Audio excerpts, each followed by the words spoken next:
আসসালামু আলাইকুম ওয়া রাহমাতুল্লাহি ওয়া বারাকাতুহু।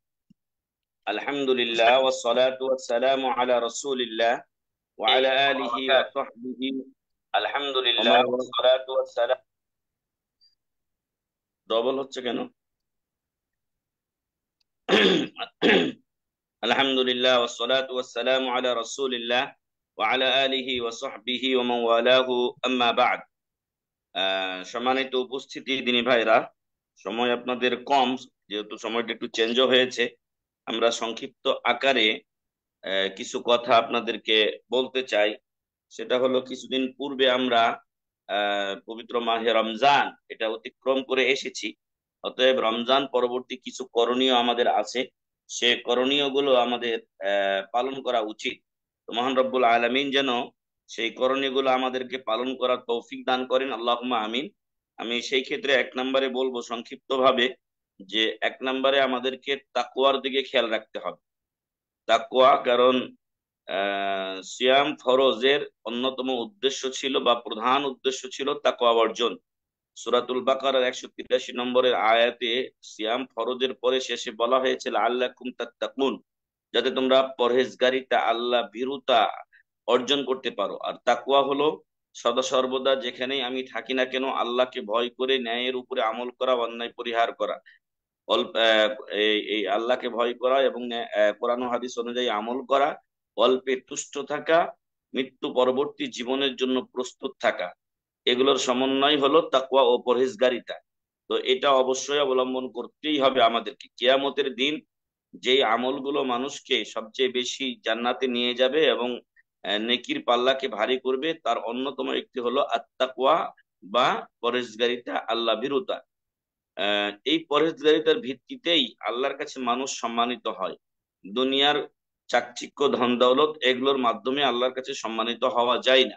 আল্লাহ তাআলা বলছেন, ইন্না আকরামাকুম ইনদাল্লাহি আতকাকুম, নিশ্চয় তোমাদের মধ্যে আল্লাহর কাছে সবচাইতে সম্মানিত ব্যক্তি সে যে বেশি পরহেজগার।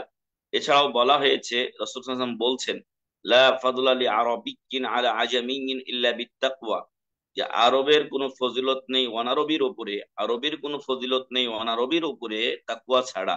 তো তাকওয়া যার বেশি হবে সেই আল্লাহর কাছে সম্মানিত বলে গণ্য হবেন। তো আসুন সম্মানিত দিনী ভাই গণ, যে আমরা যেন সদা সর্বদা আল্লাহর ভয়েই ভালো কাজ করি, আল্লাহর ভয়েই মন্দ কাজ ছেড়ে দেই। দুনিয়ার কোন মানুষ কে কি বললো আমাদেরকে, সেটা যেন আমরা তোয়াক্কা না করি, কারণ দুনিয়ার মানুষের বলাতে আমাদের যায় আসে না। আমাদের মূল হলো যে আল্লাহর দিনে এই যে বিষয়টি আমি করতে যাচ্ছি সেটা কি এলাও আছে না এলাও নাই, নিষেধ যদি থাকে তো সেটা পরিহার করতে হবে। এই মর্মেও একাধিক দলিল আছে, যেটা একটা আয়াতে বলা হয়েছে সূরা হাশরের 7 নম্বর আয়াতে, ওমা আতাকুমুর রাসূলু ফাখুযুহু ওয়া মা নাহাকুম আনহু ফান্তাহু, তোমাদেরকে যেটা আদেশ করেন রাসূল সাল্লাল্লাহু আলাইহি ওয়াসাল্লাম, যেটা দেন তা গ্রহণ করো, যা নিষিদ্ধ করেন তা থেকে বিরত থাকো। তাহলে এটা ছিল এক নাম্বার। দুই নাম্বার হচ্ছে আত-তাওহীদ। দুই নাম্বার হচ্ছে আত-তাওহীদ। আজকে আমি যে বিষয় স্মরণ করিয়ে দিতে চাই সেটা হলো তাওহীদ, আল্লাহর একত্ববাদকে আমাদেরকে আমাদের জীবনে বাস্তবায়ন করতে হবে। তাওহীদ হলো আসাসু কুল্লি শাই, প্রত্যেক জিনিসের মূল হলো তাওহীদ। তাওহীদ বাস্তবায়নের জন্য আমাদেরকে সৃষ্টি করা হয়েছে, ওমা খালাকতুল জিন্না ওয়াল ইনসা ইল্লা লিয়াবুদুন।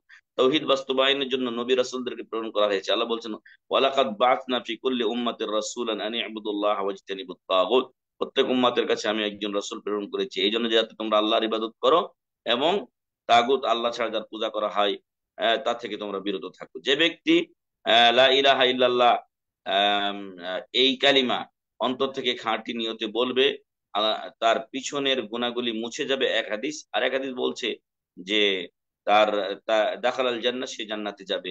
মুসা আলাইহিস সালাম আল্লাহকে বলেছিলেন যে আমাকে একটা জিকির আজকার করার জন্য একটা কালিমা শিক্ষা দিন। আল্লাহ বলেন, কুল লা ইলাহা ইল্লাল্লাহ, আপনি বলুন লা ইলাহা ইল্লাল্লাহ। তখন মুসা আলাইহিস সালাম বললেন, আপনার সকল বান্দাই এই কথা বলে, আমাকে আলাদা কিছু স্পেশাল দিন। তখন তিনি বলেছিলেন যে আসমান জমিন সবকিছু আমি বাদ দিয়ে যদি এক পাল্লায় রাখা হয়, আর যদি লা ইলাহা ইল্লাল্লাহ অন্য পাল্লায় রাখা হয়, তাহলে লা ইলাহা ইল্লাল্লাহ পাল্লাটাই ভারী হবে। সুবহানাল্লাহি ওয়া বিহামদিহি। অতএব তাওহীদের কোনো বিকল্প নেই। যে ব্যক্তি তাওহীদ নিয়ে দুনিয়া থেকে যেতে পারবে, ইনশাআল্লাহ জান্নাতে যাবে। আর যে ব্যক্তি, যেটা আরেকটা হাদিসে বলা হয়েছে, মান মাতা ইউশরিকু বিল্লাহি শাইয়ান মান মাতা লা ইউশরিক বিল্লাহি শাইআন দাখালাল জান্নাহ, যে এমন অবস্থায় মারা গেল যে শিরক করলো না, সে ব্যক্তি জান্নাতে যাবে। যে ব্যক্তি এমন অবস্থায় মারা গেল ইউশরিক বিল্লাহি শাইআন দাখালান নার, শিরক অবস্থায় মারা যায় গেলে জাহান্নামে যাবে, নাউজুবিল্লাহ। তো আমাদের সময়ও কম, আপনাদেরও সময় কম। 3 নাম্বার, আহ রমজানে আমাদেরকে আল্লাহ তাআলা যে একটা ইবাদত দিয়েছিলেন সেটা ছিল সালাতুল লাইল, কিয়ামুল লাইল, তারাবির নামাজ, তাহাজ্জুদের নামাজ, এগুলো আমরা আদা করেছি। কিন্তু দুঃখজনক হলো সত্য, অসংখ্য মুসলিমরা তারা অন্য সময় মানে রমজান পরবর্তী সময়ে ফরজ নামাজই ছেড়ে দেয়। এটা করা যাবে না। 5 ওয়াক্ত ফরজ নামাজ এটা আমাদেরকে নিয়মিত জামাতের সাথে আদায় করতে হবে। কোনো সময় জামাত ছুটে গেলে সেটা সাথে সাথে আদায় করে নিতে হবে। আল্লাহ তৌফিক দান করুন, আল্লাহুম্মা আমিন। আর যে ব্যক্তি সালাত আদায় করে কিয়ামতের দিন সে ইনশাআল্লাহ জান্নাতে যাওয়ার দলিল পাবে, তার আলো থাকবে। আর যে ব্যক্তি 5 ওয়াক্ত সালাত আদায় করবে আল্লাহ তাকে জান্নাতে দেওয়ার ওয়াদা করেছেন। যে সালাত আদায় করবে না আল্লাহ তাকে 3টা জাহান্নামে যাওয়ার ওয়াদা করেছেন। একটা হলো ওয়াইল, আর একটা হলো গাইয়া, আর একটা হলো সাকার। এই জাহান্নাম গুলোতে আল্লাহ তাকে নিক্ষেপ করবেন, নাউজুবিল্লাহ মিন যালিক। আরো একটা ভয়াবহ কথা হলো যে আহ, এই এই যে ব্যক্তি সালাত আদায় করে না সে মুসলিম থাকে না, এবং তার হাসর ও নাসর হবে ফিরআউন, কারুন, হামান, উবাই বিন খালফ এদের সাথে।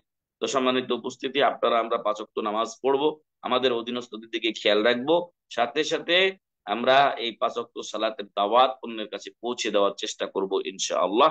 আল্লাহ তাআলা তৌফিক দান করুন, আল্লাহুম্মা আমিন। 4 নাম্বার, আমাদের সম্পদের যাকাত আমরা দেব, নতুবা এই সম্পদ কিয়ামতের দিন আমাদের জন্য আযাবের কারণ হয়ে যাবে। এগুলোকে বিষাক্ত সাপ করে গলায় ঝুলিয়ে দেওয়া হবে। এগুলোকে লোহার বড় চেপটা আপনার তক্তার মতো করে দিয়ে কপালে, তারপরে আপনার পৃষ্ঠদেশে, তুকুয়া বিহা জিবাহুম ওয়া জুনুবুহুম, তারপরে পাশে এবং পৃষ্ঠদেশে এগুলোতে দাগ দেওয়া হবে, ছেক দেওয়া হবে, নাউজুবিল্লাহি মিন যালিক। আর তাছাড়া আল্লাহ তাআলা বলেছেন যে যারা টাকা পয়সা জমা করে কিন্তু আল্লাহর রাস্তায় ফরজ যাকাত দেয় না, ফাবাশশিরহুম বিআযাবিন আলীম, ওদেরকে যন্ত্রণাদায়ক শাস্তির সুসংবাদ দিয়ে দাও, নাউজুবিল্লাহ মিন যালিক। তাই আসুন আমরা ফরজ যাকাত আদায় করি। 5 নম্বরে, এটা জরুরি একটা বিষয়, হয়তো অনেকে আমল করেছেন আলহামদুলিল্লাহ বা করছেন, আর সেটা হলো শাওয়ালের 6টি রোজা রাখা। রাসূল সাল্লাল্লাহু আলাইহি ওয়াসাল্লাম বলছেন, যে ব্যক্তি রমজান মাসের সিয়াম রেখে শাওয়ালের 6টি রোজা রাখে সে যেন পূর্ণ বছর রোজা রাখার সওয়াব পেল, সুবহানাল্লাহ বিহামদি। এর সাথে আমরা আরো যুক্ত করতে চাই যে আমাদের মা ও বোনেরা যদি কারো রোজা বাকি হয়ে যায়, কোনো মুসলিম ভাইয়ের অসুস্থতার কারণে বা যদি সফরের কারণে রোজা বাকি হয়ে যায়, তাহলে উত্তম হচ্ছে কাজা রোজাগুলো করে শাওয়ালের রোজা আদা করা। আর যদি কেউ না পারে তাহলে আগে শাওয়াল রাখবে, পরে কাজা করবে, কারণ কাজার টাইম আগামী 11 মাস পর্যন্ত থাকে। মানে আগামী রমজান আগ পর্যন্ত কাজার সময় থাকে, যদিও বিলম্ব করা ঠিক নয়। তাহলে এই বিষয়টা আমরা খেয়াল রাখবো। 6 নাম্বার, তাওবা সাদিকা নাসুহা, খাঁটি তওবা করা উচিত আমাদের আল্লাহর সন্তুষ্টির জন্য, আল্লাহর সন্তুষ্টির জন্য।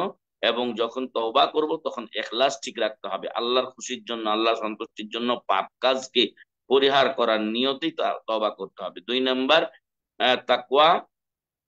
এই আপনার তওবার 2 নাম্বার শর্ত হচ্ছে যে আল ইকলাউ আনি যাম, যে পাপটা করছিল সেটা পরিহার করতে হবে। 3 নাম্বার, আন-নাদম, অনুতপ্ত হতে হবে। 4 নাম্বার, এই মর্মে আল্লাহর সাথে ওয়াদা করতে হবে যার জীবনে আমি এই পাপ করব না। 5 নাম্বারে হচ্ছে যে মানুষের সাথে সংশ্লিষ্ট বিষয় হলে সেটা মানুষকে ঘুরিয়ে দিতে হবে। মানুষের টাকা যদি মেরে দেয় কেউ তাহলে আল্লাহ মাফ করবেন না, সেটা মানুষের কাছে মাপ নিতে হবে বা ফিরিয়ে দিতে হবে। এবং শেষ নাম্বার হলো তওবার সময় থাকতে তওবা করতে হবে, আর সেটা হলো যে পশ্চিম দিগন্তে সূর্য ওঠা অথবা মৃত্যুর সময় ঘনিয়ে আসা। যখন মরছে তখন তওবা করলে আল্লাহ সেটা কবুল করেন না। 7 নাম্বারে বলবো, এবং শেষ নাম্বার বললে হয়তো আমাদের আজকে ভালো হবে, যেহেতু আপনারা বলছেন যে আপনাদের সময় কম, আর সেটা হলো আল ইস্তিকামাতু আলা দ্বীন, দিনের উপরে অবিচল থাকা। দিনের উপরে অবিচল থাকা, দিনের উপরে অবিচল থাকা আমাদের একান্ত জরুরি। কারণ অল্প অল্প আমল নিয়েও অনেক সময় এটা বড় হয়ে যায়, যদি সেটা কন্টিনিউ হয়। আমাদের উচিত হবে যে রমজানে যেরকম আমরা রোজা রেখেছিলাম ওইরকম শাওয়ালে রোজা রাখবো। শাওয়াল পরবর্তী সময়ে যে নফল রোজাগুলো, আইএমএ, বীজের রোজা, সোমবার, বৃহস্পতিবারের রোজা, এগুলো যার পক্ষে যেটা আমরা রাখা সম্ভব সেগুলো আমরা রাখবো। তারপর আরাফাত দিবসের রোজা, যারা হাজি নন তাদের জন্য মুহররমের রোজা, এই রোজাগুলো রেখে আমরা আমাদের নফল ইবাদতকে আরো ব্যালেন্স বাড়াবো ইনশাআল্লাহ। এর সাথে সাথে নফল সিয়াম, নফল নফল সলাত, নফল সাদাকা, অন্যান্য ইবাদত, এগুলো আমরা করার চেষ্টা করব। আল্লাহর কাছে প্রিয় আমল হলো আহাব্বুল আমালি ইলাল্লাহি আদওয়ামুহা ওয়া ইন কাল, যেটা স্থায়ী হয়, যদিও সেটা অল্প হোক না কেন। আল্লাহ রসুল সাল্লাল্লাহু আলাইহি সাল্লাম দিনের আল্লাহ তাআলা দিনের আল্লাহ রসুল একজন সাহাবীকে বলেছিলেন যে কুল আমানতু বিল্লাহি সুম্মা ইসতাকিম। উনি বলেছিলেন আমাকে একটা শর্ট রাস্তা বলে দিন জান্নাতে যাওয়ার জন্য। উনি বললেন যে তুমি বলো আমি আল্লাহর উপরে ঈমান এনেছি এবং তারপর তুমি এর উপরে অবিচল থাকো। তো আল্লাহ দিনের উপরে অবিচল থাকলে মৃত্যু শয্যায় শায়িত অবস্থাতেই আল্লাহর ফেরেশতারা এসে আপনাকে সুসংবাদ দেন এবং বলেন যে তুমি তোমার রেখে যাওয়া বাচ্চা কাচ্চার জন্য চিন্তা করিও না, তোমার ভবিষ্যৎ জন্য জীবনের জন্য টেনশন করিও না। ওয়াবশিরু বিল জান্নাতি আল্লাতী কুনতুম তুআদুন, যে জান্নাতে তোমাকে সুসংবাদ দেওয়া হতো সেই জান্নাতের সুসংবাদ গ্রহণ করো। নাহনু আউলিয়াউকুম ফিল হায়াতিদ দুনিয়া ওয়া ফিল আখিরাহ, দুনিয়া এবং আখিরাতে আমরা তোমাদের বন্ধু। ওয়ালাকুম ফিহা মা তাশতাহি আনফুসুকুম ওয়ালাকুম ফিহা মা তাদউন, জান্নাতে তোমাদের মন যা চাইবে, যা দাবি করবে সেটাই তোমরা পাবে। নুজুলাম মিন গফুরির রহিম, এটা মহান রব্বুল আলামিন যিনি ক্ষমাশীল দয়ালু তার পক্ষ থেকে আপ্যায়ন স্বরূপ। অতএব আপনি আল্লাহর মেহমান হয়ে জান্নাতে যাবেন ইনশাআল্লাহ। তো আজকে আমরা রমজান পরবর্তী সময়ে যে আলোচনাগুলো করলাম, করণীয় গুলো, সেগুলো আমরা আমল করার চেষ্টা করব। সংক্ষিপ্ত আকারে আমি আরেকটা কথা বলি, হুসনুল খলুক, আপনার আমার যেই চরিত্র, অন্যের সাথে আচার ব্যবহার, পিতামাতার সাথে আচার ব্যবহার, আল্লাহর সাথে ব্যবহার, রসুলের সাথে কি আচরণ করা উচিত, তার হাদিসের উপর সাথে কেমন ব্যবহার করা উচিত, এই সবগুলো আমরা ঠিক রাখবো ইনশাআল্লাহ। রসুল সাল্লাল্লাহু আলাইহি সাল্লাম বলছেন যে আমার কাছে কিয়ামতের দিন তোমাদের সবচাইতে তোমাদের মধ্যে নিকটবর্তী হবে ব্যক্তি আহাসিনুকুম আখলাকা, তোমার মধ্যে যার চরিত্র সবচাইতে ভালো। এর সাথে আদাউল আমানা, আমানতদারিতা আদায় করবেন। আপনার কাছে কেউ যদি কথা, কাজ, টাকা পয়সা যা কিছু আমানত রাখুক এটা তার কাছে ফেরত দেবেন। আর কখনোই আমানতের খেয়ানত করবেন না। আমানতের খেয়ানত মুনাফিকের আলামত। আলামত আমানতের খেয়ানত মুনাফিকের আলামত। অতএব এ থেকে বিরত থাকবো। 10 নম্বর, যাবতীয় খারাপি থেকে বেঁচে থাকতে হবে। রাসূল সাল্লাল্লাহু আলাইহি ওয়াসাল্লাম বলেছেন ভালো কাজের আদেশ করলে তুমি সেটা পালন করার চেষ্টা করিও, আর যখন খারাপ কাজে নিষেধ করি আমি সবটাই তোমরা ছেড়ে দিও। 10 নম্বর গেল। 11 নম্বরে আমরা বলবো আমাদের মা ও বোন আমাদের হয়তো এই দার্সে আমাদের সাথে নেই, কিন্তু নারীরা আমাদের জীবনের অবিচ্ছেদ্য অংশ। আমাদের মা, আমাদের বোন, আমাদের মেয়ে, আমাদের স্ত্রী। তো তাদের পর্দা পুশিদা এগুলোর বিষয়ে আমাদেরকে খেয়াল রাখতে হবে, নতুবা আমরা গুনাহগার হব। আমরা দায়ুসের কাতারে অনেক সময় চলে যেতে পারি যদি সেরকম আমরা নারীদের ব্যাপারে অবহেলা করে থাকি। এর সাথে শেষ কথা, যে যখন আপনি রমজান মাসে না খেয়েছিলেন তখন আপনি কষ্ট অনুভব করেছেন, ওইরকম আল্লাহর অনেক বান্দা পুরো বছর ধরে তারা খাবার ঠিক মতো হয়তো পায় না, এক বেলা পাইলে আরেক বেলা পায় না, আরেক বেলা পাইলে আরেক বেলা পায় না। তো আপনার পরিচিত জন অথবা পরিচিত জনের বাইরে যারাই থাকুক না কেন, তাদের প্রতি, যারা গরিব, যারা অনাহারে অর্ধাহারে দিন কাটায়, তাদের প্রতি সহযোগিতার হাত বাড়িয়ে দেওয়ার চেষ্টা করবেন। আল্লাহ যেন আমাদের সবাইকে এই কাজগুলো করার তৌফিক দান করেন, খারাপগুলো থেকে হেফাজত করেন, আল্লাহুম্মা আমিন। আল্লাহ তাআলা আপনাদের আমাদেরকে ভালো রাখুন, হেফাজত রাখুন, আল্লাহুম্মা আমিন। জাযাকুমুল্লাহু খাইরান। সুবহানাকা আল্লাহুম্মা ওয়া বিহামদিকা আশহাদু আল লা ইলাহা ইল্লা আনতা আস্তাগফিরুকা ওয়া আতুবু ইলাইক। আসসালামু আলাইকুম ওয়া রাহমাতুল্লাহি ওয়া বারাকাতুহু। জাজাকাল্লাহ খাইরান শেখ। ওয়ালাইকুম আসসালাম ওয়া রাহমাতুল্লাহি ওয়া বারাকাতুহু। ইশতিয়াক ভাই, কোনো কোশ্চেন আছে আপনার? আসসালামু আলাইকুম রহমতুল্লাহ। আসসালামু শাইখ, আলাইকুম। অনেক সময় আমরা যে বাথরুমে জামা কাপড় শুকাইতে দেই, তো সেই ক্ষেত্রে বাথরুমে তো দুষ্ট জিন থাকে, এটা কি মানে করা যাবে কিনা? বাথরুমে জামা কাপড় যদি অন্য জায়গায় জায়গা না থাকে বাথরুমে দেওয়া যায়, কিন্তু বাথরুমে প্রবেশের যে নিয়ম দোয়া, সেটা পড়ে ঢুকবে। যখন কাপড় নিতে ঢুকবে তখনও এই দোয়াটা পড়বে, কারণ ও যখন আপনি যাবেন তখনই তো সে আপনাকে অ্যাটাক করতে পারে। এবং বেশ কিছু শেষের দিকে আমরা দু একটা ঘটনাও দেখছি যে, যদিও এরা খারাপ মানুষ, এই যে নায়ক নায়িকা গুলো ভারতের না কোথাকার কোথাকার ওইগুলো, এরা বাথরুমে পড়ে মারা গেছে। তো হতে পারে এমনও যে তারা তো এগুলো কোনো দোয়া এগুলো কিছু পড়ে না, ওগুলো নাই তাদের ইয়াতে। তো ফলে বাথরুমে যদি ওরকম ব্যবস্থা থাকে কাপড় নেড়ে দেওয়ার বা শুকাতে দেওয়ার, তাহলে তো সমস্যা নাই। কিন্তু যখন প্রবেশ করবে বাথরুমে, যে ঢোকার দোয়া সেটা পড়বে, তাহলে ইনশাল্লাহ এই দুষ্ট জিন থেকে হেফাজত থাকবে ইনশাআল্লাহ। শাইখ, আরেকটা কোশ্চেন ছিল আমার। আমি একটা হালাকায় ছিলাম, তো ওই হালাকা যে করছে সে মানে ক্রেডিট কার্ড সম্পর্কে। তো ক্রেডিট কার্ডে আমরা জানি সবাই এখানে সুদের একটা অংশ আছে। সুদ বলতে যদি আমি নির্দিষ্ট সময়ের ভিতরে পেমেন্ট না করি তো আমাকে ইন্টারেস্ট পে করতে হবে। সেই ক্ষেত্রে ওই ভাই বলতেছিল যে আমরা প্রয়োজনে একটা ক্রেডিট কার্ড ইউজ করতে পারি। তো তার এই ফতুয়াটা কি ঠিক হয়েছে কিনা? এটার সিস্টেমটা কি হচ্ছে? সিস্টেমটা হচ্ছে শায়েখ, যেমন আমি কিছু বাই করলাম মার্কেট থেকে, তো নির্দিষ্ট একটা সময় থাকে, এর ভিতরে যদি আমি পেমেন্ট করি তাহলে আমার সুদ দিতে হবে না। কিন্তু ওই টাইমটা যদি ক্রস করে সেই ক্ষেত্রে আমাকে সুদ দিতে হবে। সেই ক্ষেত্রে আমি আহ, কাউকে বলতে পারি কিনা যে ক্রেডিট কার্ড আপনি রাখতে পারেন, এই কথা কি আমার বলা ঠিক কিনা? ক্রেডিট কার্ডটা রেখে লাভটা কি? না সেইটাই, ও তো ওই ভাই বলতেছিল আমরা প্রয়োজনে একটা ক্রেডিট কার্ড ইউজ করতে পারি। তো এই কারণে আমি কনফিউজ, কারণ এখানে তো সুদের অংশ আছে। আর ইমাম নওবীর তো 40 হাদিসে একটা অংশ, হাদিসে আছে যে হারাম স্পষ্ট হালাল স্পষ্ট, আর যে একটা অংশ আছে না, আহ, ওইটাই কথা, যদি সব- এটা সুদ চলে আসে তখন তো আমার জন্য এটা হারাম হয়ে গেল। জি কেমন? কিন্তু যদি এমনটি সম্ভাবনা থাকে যে সুদে আমি পড়ে যাব, তাহলে সেটা নেওয়াই ঠিক না। আর যদিও নেই, তাহলে সুদ আসার পূর্বে আমাকে সেটা পরিশোধ করতে হবে। জি আচ্ছা। এখন ক্রেডিট কার্ডটা যে উনি বলছেন যে রাখতে পারেন, ক্রেডিট কার্ডটা আপনাকে সুদ থেকে বাঁচাবে? না বাঁচাবে না, এটারও মানে থাকবে আমার ভয় থাকবে ওইখানে সুদে পড়ার। যাই হোক, আলা কুল্লি হাল, আহ, এই এই সুদ থেকে বাঁচতে হবে, এক কথায় শেষ। সুদে পড়া যাবে না। আর ক্রেডিট কার্ড, এইটা আম, এইটার মাধ্যমে সুদ থেকে কি সেখানে বাঁচতে পারছে? ও যে রাখতে বলছে যে একটা রাখতে পারেন, একটা কেন, একাধিক রাখলে সমস্যা কি ক্রেডিট কার্ড? না ওইখানে শায়েখ, আমি তো সুদের সাথে আমি তো ওইখানেই করতেছি, এগ্রিমেন্টে যাচ্ছি যে আমি যদি লেট ফি দেই আর লেট করি তাহলে আমি সুদ পে করব। তার মানে কি আমি সুদের সাথে আমি এগ্রি করতেছি।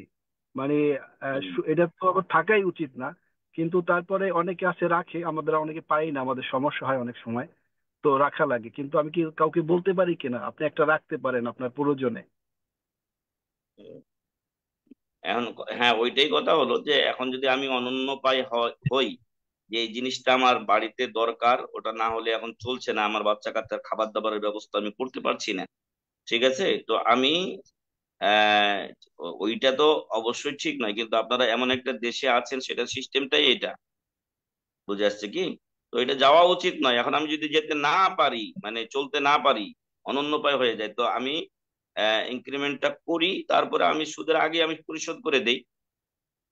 তাহলে তো আমি আর সুদ করলাম না, যদিও এ থেকেও বাঁচা ভালো, এই জন্য যে অন্তত একটা কন্টাক্ট আমার হয়ে যাচ্ছে। কিন্তু জি আমি দিব না এটাই আমার নিয়ত, কিন্তু আল্লাহ না করুন যদি আমি আবার ইয়াতে পড়ে যাই, মানে কোনো ভেজালে পড়ে যাই, তখন আমি দিতে পারবো না টাকাটা সময় মতো, তখন আমাকে তো সুদ দিতেই হবে, তখন তো আমি হারামেই চলে গেলাম।